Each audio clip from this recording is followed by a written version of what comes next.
The Gulf Coast Families and the Opioid Epidemic group is a group of families that have been affected by this horrific epidemic our country has found ourselves in. We have formed a group that meets on a regular basis, and we started a Facebook page. We hope that everybody will reach out and join our Facebook page and get to know us, share your stories with us, hear our family stories, talk about what's going on in the community, talk about how you can help, embrace the people who've been affected. I don't think there's any family in our community that hasn't been affected in some way by this tragedy.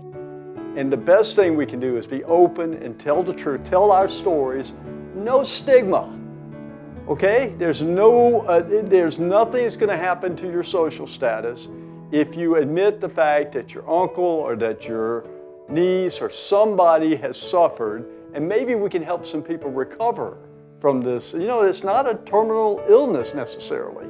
There are a lot of people who have recovery.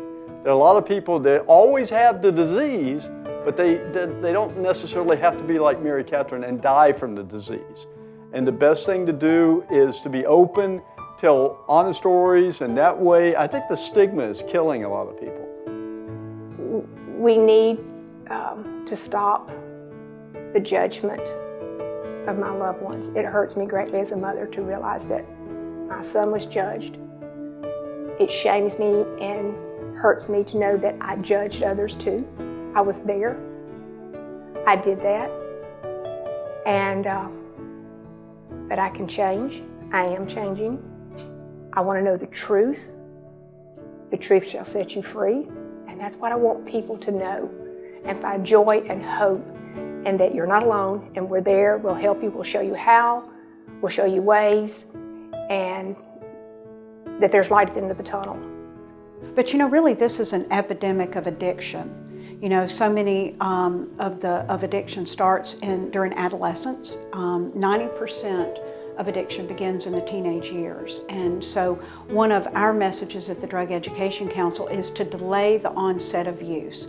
You know, we want parents, educators, anybody interested in children to not accept underage drinking and drug use as a rite of passage, or you know, they're going to do it anyway, you know, wink, wink. You know, we've got a society that, you know, we're losing a generation of bright young people. You know, so I think everybody needs to do their part in their sphere of influence, talk to kids, talk to families, talk to each other, you know, see if we can delay the onset of use until a person is a little bit older and their brain is developed. So I really do encourage people to seek your own recovery. There's only so much you can do for loved ones that have the disease, but you have to remember it's had a tremendous impact on you as well. Take care of yourself.